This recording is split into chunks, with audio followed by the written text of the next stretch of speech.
Jom kita belajar sejarah tingkatan 4 bab 1 iaitu warisan negara bangsa.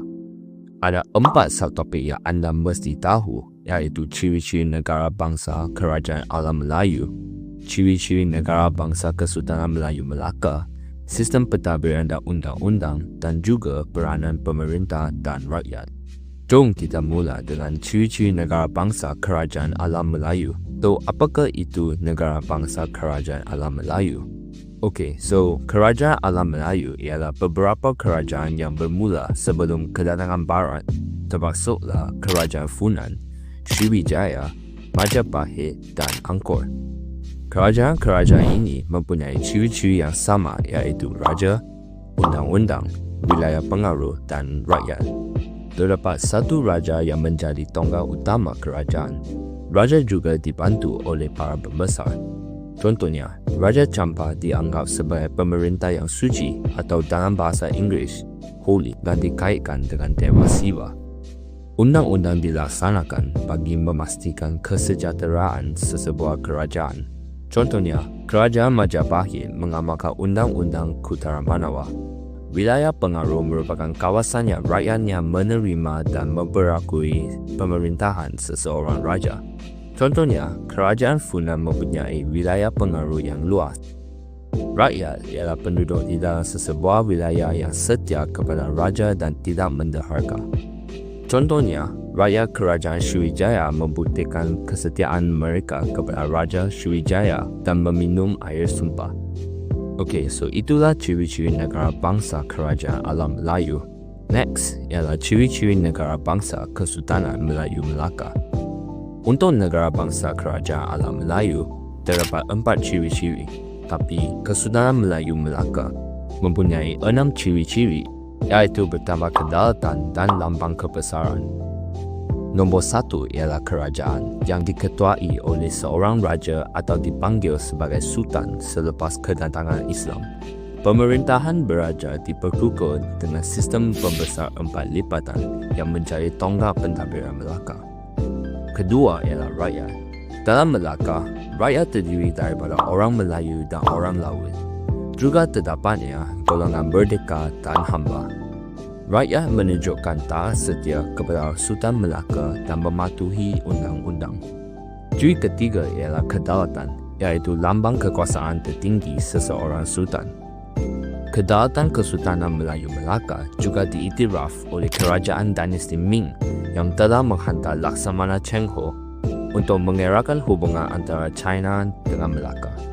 Nombor 4 ialah wilayah pengaruh, iaitu kawasan pemerintahan raja yang diterima dan diakui oleh rakyat. Wilayah pengaruh ini diperoleh melalui penaklukan, naungan dan perkahwinan. Ciri kelima ialah undang-undang yang bertujuan mengukuhkan kerajaan dan melindungi rakyat. Terdapat 2 undang-undang bertulis pada zaman Kesultanan Melayu Melaka, iaitu Hukum Kanun Melayu dan Undang-Undang Laut Melaka. Ciri yang terakhir ialah lambang kebesaran, iaitu identiti sesebuah kerajaan dan keistimewaan Sultan Melaka. Antara lambang kebesaran ini termasuklah adat istiadat, nobat dan cap mohor. Okey, dalam ciri-ciri nombor 1, kita bercakap tentang sistem pembesar 4 lipatan. Dalam sistem pentadbiran Kesultanan Melayu Melaka, terdapat pembesar berempat, iaitu bendahara, penghulu bendahari, temenggong dan laksamana. Dalam sistem ini, Sultan mengetuai pemerintahan dan mempunyai kuasa dalam segala aspek seperti pemerintahan dan peperangan. Bendahara pula menjalankan tugas sebagai ketua pentadbir dan ketua turus angkatan tentera.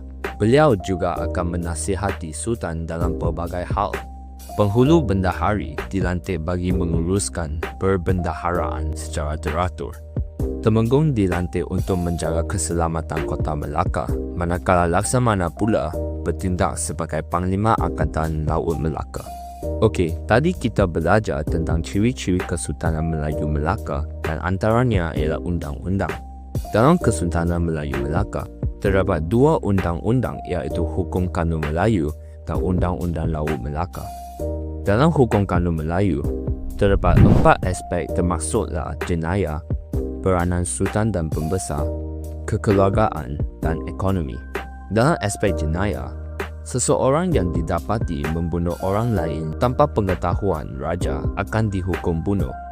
Dalam pasal 4 pula, seseorang yang mengingkar arahan raja akan dihukum bunuh. Dalam aspek peranan sultan dan pembesar, pasal 1 telah menjelaskan tugas-tugas sultan dan para pembesar.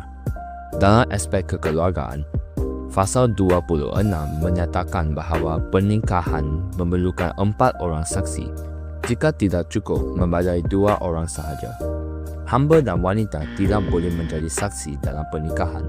Dalam aspek ekonomi, pasal 30 menyatakan bahawa amalan riba diharamkan dalam urusan perniagaan dan orang yang menjalankan perniagaan hendaklah akil balik dan siuman. Dalam Undang-Undang Laut Melaka juga terdapat 4 aspek termasuklah peranan nakoda, pelayaran, jenayah dan percukaian.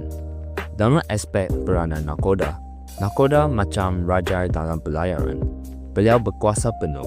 Dalam pasal 13.1, dinyatakan bahawa nakoda perlu diberikan keutamaan untuk berniaga selama 4 hari. Dalam pasal 13.3 pula, dinyatakan sekiranya nakoda hendak singgah di tempat yang tidak ada dalam senarai persinggahan, nakoda perlu bermesyuarat dengan semua orang di dalam kapal untuk mendapatkan persetujuan. Dalam aspek pelayaran, dijelaskan peranan beberapa pegawai selain nakoda.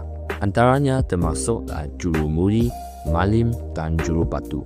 Dalam pasal 9, seorang malim harus arif tentang ilmu pelayaran seperti mengetahui keadaan ombak, arus dan kedudukan bulan dan bintang. Jika malim gagal menjalankan tugas, dia akan dihukum bunuh. Dalam aspek jenayah, seseorang yang berkelakuan jahat dan membunuh orang di atas kapal, orang tersebut akan dihukum mati. Dalam aspek percukaian, nakoda menentukan jumlah cukai seperti cukai perjalanan dan hasil perniagaan yang dikenakan terhadap penumpang. Alright, so itu sahaja untuk undang-undang. So marilah kita belajar dengan subtopik yang last, iaitu peranan pemerintah dan rakyat. Dalam subtopik ini, kita mesti tahu apakah itu konsep wadat. Konsep wadat merujuk kepada perjanjian antara pemerintah dan rakyat dalam Kesultanan Melayu Melaka. Pemerintah dan rakyat juga mempunyai hubungan timbal balik. Bermaksudnya saling memberi dan menerima dalam sesuatu hubungan. Contohnya, sukan akan menjaga keselamatan rakyat dan pembesar akan memelihara keamanan dan kebajikan rakyat.